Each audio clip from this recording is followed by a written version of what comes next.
What's up, Ultimate fans? Andrew, James, and Ben here again for Week 4 review and Week 5 preview for the Ultimate Show and AUDL updates. And we'll head over to the East Division for recap. All right, guys. In the East Division, there's only one game that was solely in the East Division. Two games. My apologies. I was looking at the schedule wrong. We had Montreal taking their, again, I say American road trip. They went to Philadelphia first. As you guys know, I predicted Philadelphia would win this game, and they were leading by I think as much as a lot. I don't know the exact score. They were leading by a lot in the fourth quarter. Montreal rallied a comeback. They did it. I think we've seen this kind of comeback before. No offense, Andrew. So Montreal beats Philadelphia in double overtime. We seem to get quite a lot of those these days. We saw a lot of them last year. We could see a bunch of them this year. Montreal over Philadelphia 24-23 in double overtime. A very competitive game. And you think Philadelphia is probably looking at this like we had this one. What were we thinking? And then Montreal went down to New York. Or went up to New York. Or went to New York. Anyways, New York completely just decimated Montreal, 21-8. I don't know whether see, and it makes you kind of wonder what like the game was between Montreal and Philadelphia. Was it like, no offense to either team, a battle of the bottom feeders, or is New York just that good of a team that fell short to Toronto, who is a good team? So it's interesting to kind of think about, what's actually going on in the league. What's the relation between the teams? But New York 21-8 held Montreal under 10 points. That normally just doesn't happen in the AUDL. So, I mean, even Nashville normally puts up over 10 points, and that's my team, so I can say that. But yeah, 21-8, New York over Montreal. All right, and now for the Midwest Division recap. Pittsburgh went to Chicago and got the win, 30-22, and the Alley Cats went to Minneapolis and got beat by the Wind Chill. Dating back, that is the 5th consecutive loss for the Alley Cats at Minneapolis. So we'll keep that record in the back of my mind the next time I make that pick. But nothing too other than that, nothing too exciting for the Midwest. A lot of games coming up this week that we'll get to in a few minutes. But we'll head over to Ben for the West recap. Yes, guys, the West Division was a pretty good weekend. Everything happened like I said it would. San Jose Spiders beat the San Diego Growlers 30-25. San Francisco Flamethrowers beat the Growlers the next day, 28-19. And the Seattle Cascades put up a win over the Vancouver Riptide, 27-24 in that border battle. So now we'll move to the last division, which is the South Division. Go for it, James. This weekend, Jacksonville took a doubleheader road trip. They went to Atlanta and they went to Nashville. Jacksonville was really trying to rebound this year. After last year, they went 0-7 on the road. They did not win a single road game last year. And Coach Tuba specifically said that he wanted to focus on winning on the road as much as winning at home. I mean, which last year, 6-1 at home, but 0-7 on the road cost them their playoff hopes. So this year, they're starting off great, 2-0 on the road. That's 2 more wins than they had last year away from Jacksonville. So you got to congratulate them. They beat Atlanta 27-25 on Saturday, and they beat Nashville 14-11 on Sunday. It was a very not as high-scoring game as you'd think it was, but mind you, in Nashville, it was like bad weather. We're talking rain coming down constantly, field muddy. Players were falling all over the place. Disc was slippery. So there's a lot of factors in that game than just defense. There's a lot. I think the weather was actually playing more defense than the players were. We go back on Saturday. Dallas went to Austin, Texas, which isn't that far. I predicted Austin to win. I just had a feeling in my gut, but my gut was wrong. Dallas beat Austin 30-24, keep meaning that their franchise is still undefeated. And the last game from last week is, of course, the Cross Coast Challenge. Raleigh beat DC in overtime, 23-21, after DC led by 5 points. They led 18-13 with 9 minutes and 39 seconds left to go in the fourth quarter. I don't know what happened, but Raleigh, they made it. They did it. DC started off strong, but they could not finish strong. This is not the same. Mind you, DC were missing 4 of their key players. Tyler Monroe, Markham Schaffner, Jay Wodach, and I can't really remember the other guy, but they're missing those 4 people who contributed 15 of their 32 goals against Toronto the previous week. So it was definitely a factor. But even without them, they had this game well in hand, and they just gave it up. And, of course, I know Ben and Andrew have their opinions that they want to say about this game. Yeah, I actually tuned in online. I went and bought the $10 package, and I thought this game was awesome to watch. It was a entertaining game, and towards the end you get kind of worried about Raleigh losing the game, but what a fantastic broadcast. I enjoyed I was at work at the time, so I was watching, doing a little bit of work and play at the same time, but the broadcast was great, the game was great, and I hope this is a glance at how great these games are going to be going forward. Madison hosts Dallas in a couple weeks here, and a couple other cross-divisional games, and we'll see what happens with all the rest of the games, but definitely exciting for the sport to see the pay-per-view work well and the game be so close and fun to watch.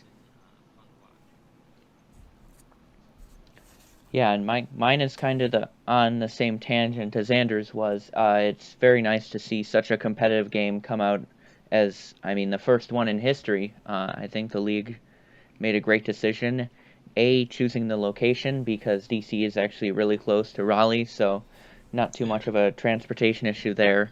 Until and, San it was a Francisco great hosts game. Toronto, So that's going to... yeah, so I give props to the league for now, but well, I still give props because it was a great competitive game that we all love to see. If we may, so now can we'll I get into if I say our one more thing, Ben? previews. Or, one more thing. This is just go like a question towards you guys. This is 2 comebacks in 1 week. Not to mention, I'm sorry, Andrew, I got to bring it up. Madison's fall over Seattle. Do you think that teams in Ultimate, because of how easy it normally is to score on offense, that they get a little complacent when they build a lead, that they forget that Ultimate is just like any other sport where comebacks may happen, and it's harder to mount a comeback in Ultimate? Do you think teams may get a little complacent when they have too large of a lead built on? Oh yeah, definitely. I watched it. I went to every Radicals game last year, and these teams get on these stretches where they go on 3 or 4 point runs where Madison didn't score, but Madison would always be like, okay, we got to score this point, and they'd go on a 3-point run. So yeah, it's definitely visible and something I've noticed even in the last year and a half. Even in the indie game that with the Radicals, the first game of the year, they were trying a lot of different things, which is good. They were trying to get their new guys in and get them some experience, and their football star that they signed in the offseason was getting a lot of playing time in the second half, so they were trying to teach him the skills and the ropes of the game, which he adapted really well to. But going back to the point of comebacks, I even in any sport they get complacent. So with Atlanta and the Falcons and the Radicals, even they get on stretches where they score a point when they need to, and then they'll let the other team back into the game with just silly mistakes or just lack of effort mistakes, really. But that happens. Yeah. But you got to be careful though when you're letting a team come back, because even when they only get within 1 point, like once the momentum starts shifting, it becomes hard to take it back. Mm-hmm. Yeah, and I'd say it's even more effective if the home team's coming back, because then you get the fans into it. For championship weekend, you had 3,000 fans, standing on their feet and hooting and hollering for the Radicals to take the lead, and the block happened and just crushed. Like, I've never seen so many crushed fans react the way they did in Madison that weekend.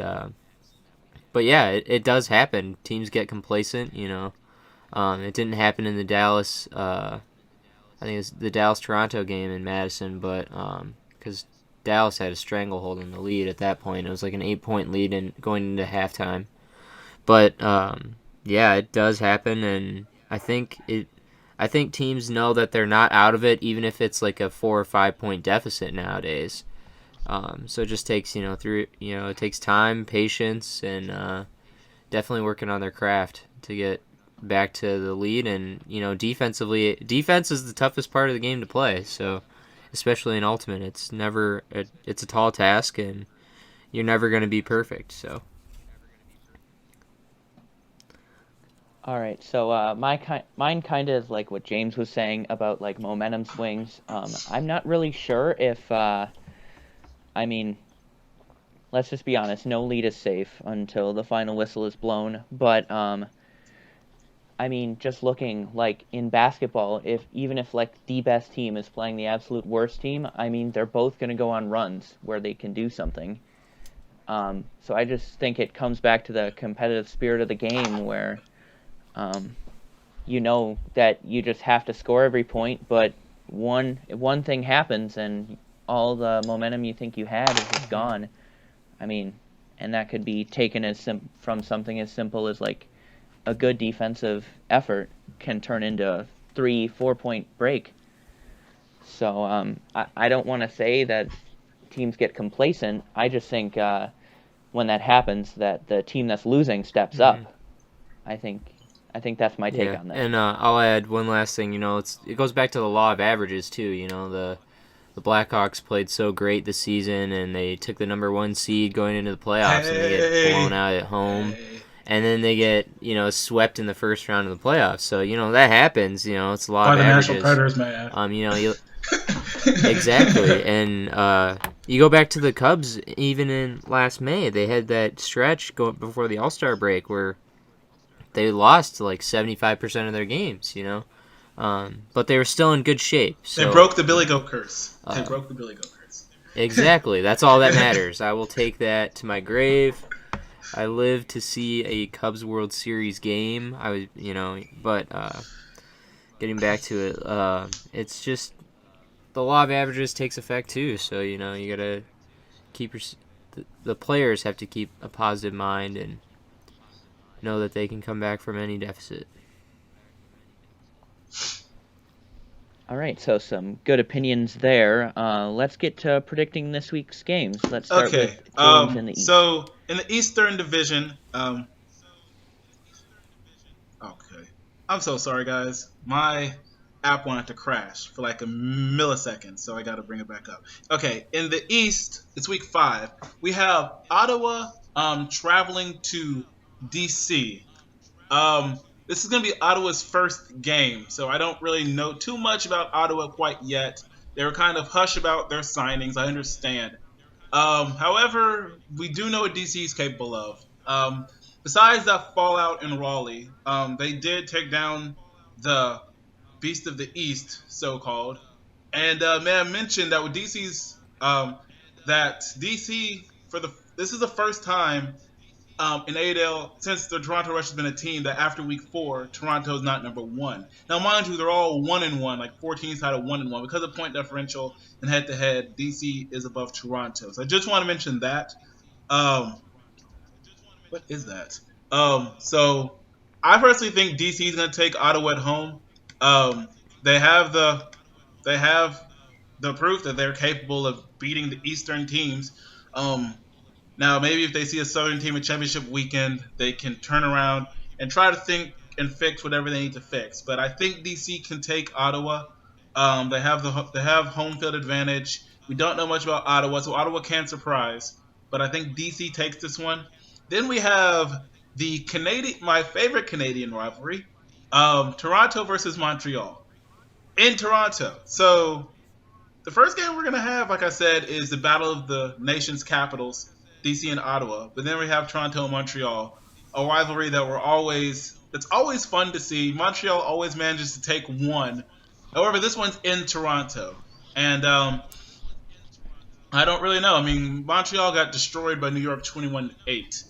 I don't know if Montreal is going to be able to take one this year from Toronto. They might, but I don't think it's going to happen this particular week. I think Toronto takes Montreal mostly because they're at home. New York over Philadelphia. Now, like I said, I'm going off of last week. Philadelphia lost to Montreal in double overtime, as in New York just completely destroyed Montreal. So Philadelphia lost to a team that New York destroyed. Now, we all know in professional sports that normally doesn't mean anything. But New York is a very talented team. They gave up that lead versus Toronto. That probably shouldn't have happened, but it did. So it's in the loss column, and they just need to look past then. But they definitely turned whatever that was around into just the fury that they needed to beat Montreal. And I think they're going to do the same thing as the Phoenix. I actually predict the Phoenix to end third in the season, but I just don't think it's going to happen anymore. I think New York takes down Philadelphia.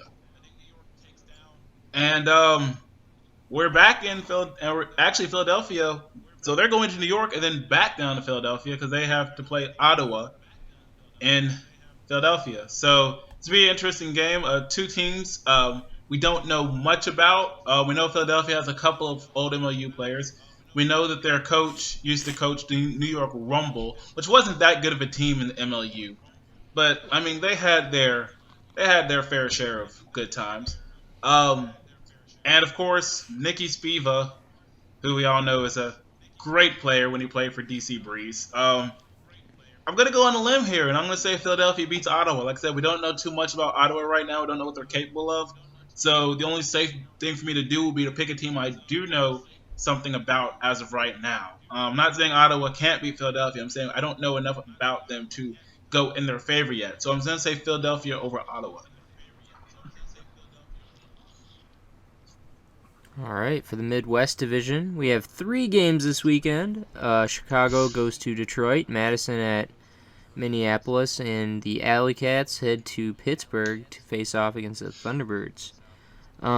So going to the Chicago-Detroit game, Detroit's always been the bottom feeder of the Midwest Division, and I haven't seen enough to see if Detroit will make this is their first game, so I don't know if they'll be a lot better this year or how they restructured their team at all this year, but we'll see. I'm going to go with it might be their second game. I'm pretty sure they played Indy. I think it's their second game. They played Indy. Yeah, they played it. Yeah, they played Indy. Okay, so it's their second game, and they lost to Indy. I think Chicago takes this one easily. They've proven to be a pretty good team. And I think Detroit's going to stay the way they've been. We'll see how they shape out for the year, but hopefully they improve. I would really like to see Detroit do a lot better this season. And for Madison at Minneapolis, got to go with the Radicals on this one. They head on the road. They've always been good at the Windchills home turf, and I think, and mind you, Minneapolis has a fantastic broadcast. They live streamed from a drone. Like, that is pretty freaking cool. I don't know about you guys, but that gets me jacked up about watching Ultimate. I watched it. They went Facebook Live from their drone, and in any sport, I have yet to see that. So that's pretty cool. I'm excited to see their drone video again. I'm excited to watch that game online. But I think Madison pulls out the win.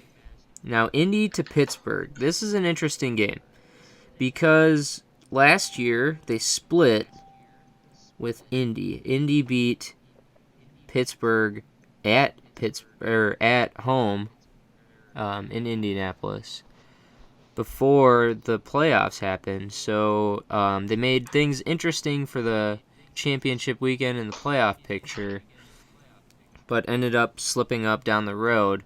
And before that, Pittsburgh beat Indy at home.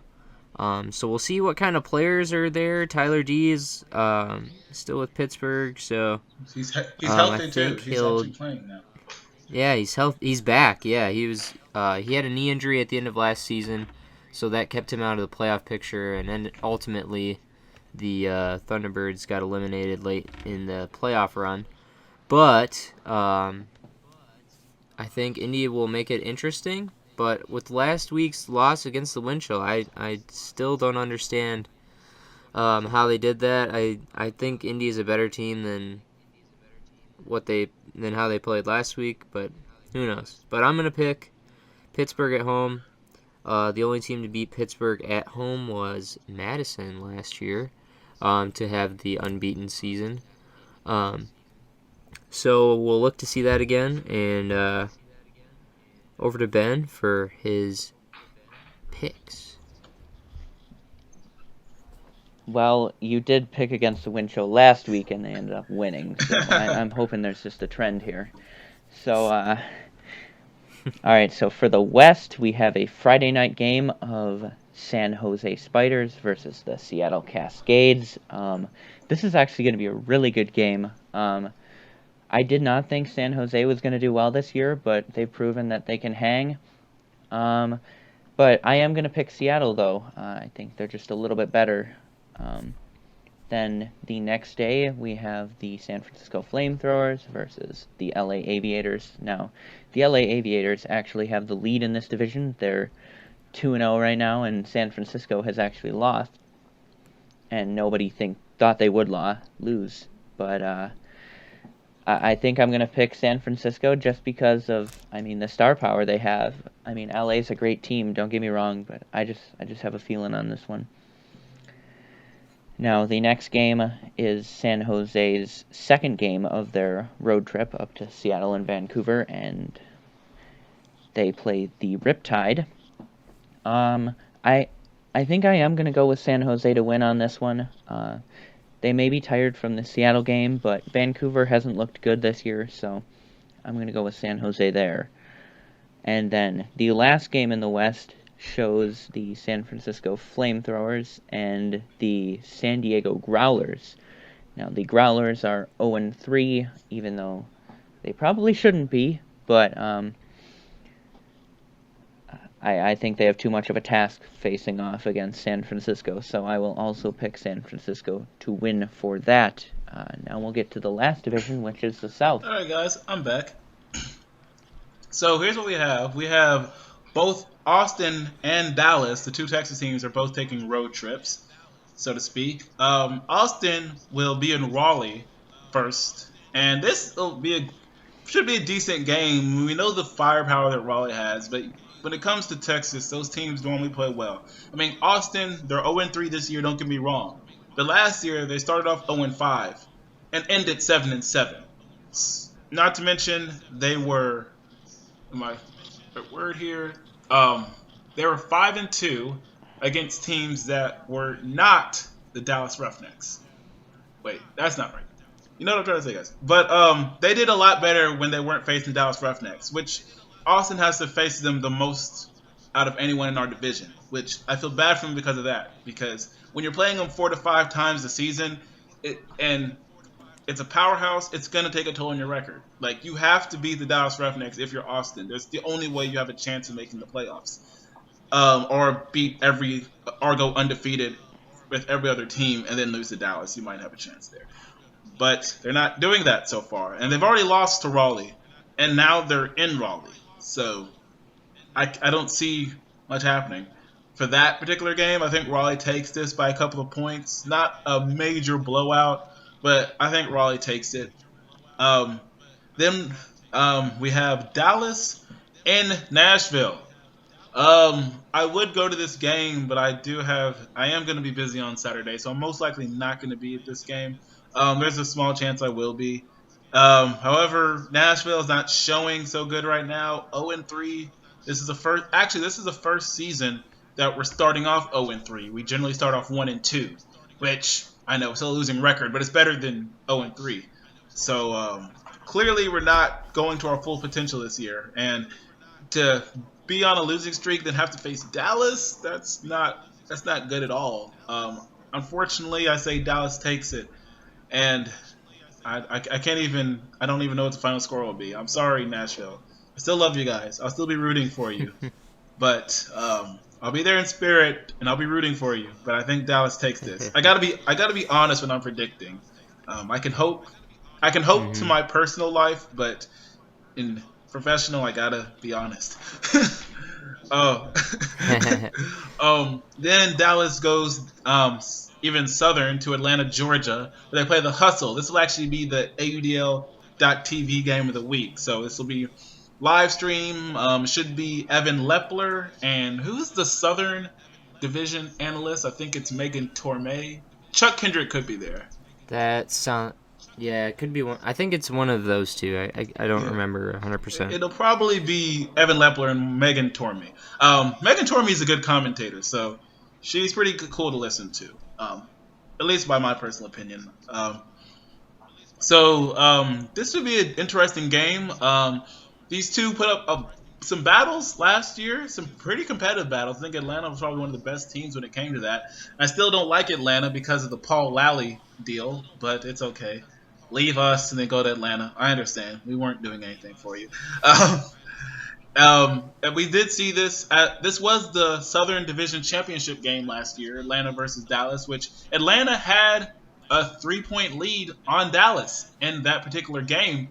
But Dallas, of course, did not want to go with their undefeated season, did not want to waste all the talent that they had spent, and they took the game back. But this time it's in Atlanta.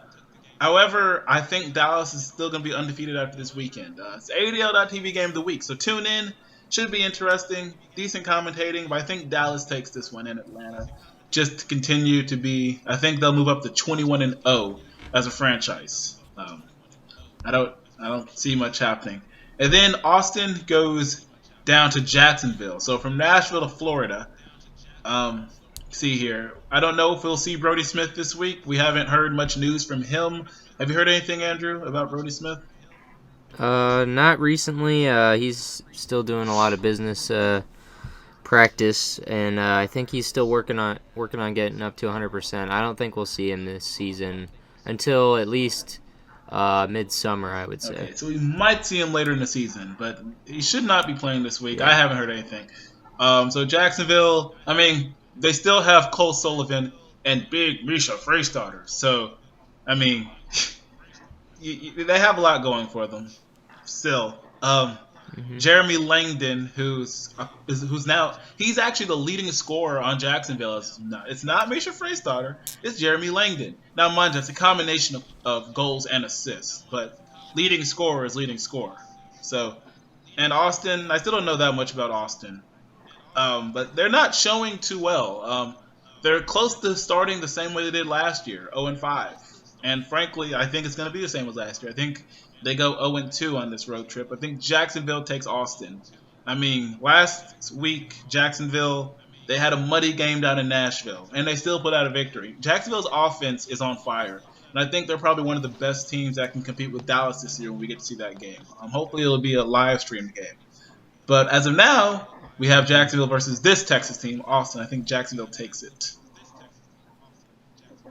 All right. Do you guys keep track of your AUDL picks on AUDL Pick'em on the Pick'em tracker? Terrible. I'm doing fantastic. I'm doing all right. All right. So I'm sitting at 18 of 27, 66%, with one win. That was a lot of people got a win that week. There was the Easter weekend where there were only 2 games. So, but a win is a win. Take them when you can get them. But I'm at 66%. AOA Phil. There's your plug. Look at my picks. Get some better picks. And maybe Ben and James should look at my picks for this week. But that's it for this week. Andrew, Ben, and James. We'll see you next week.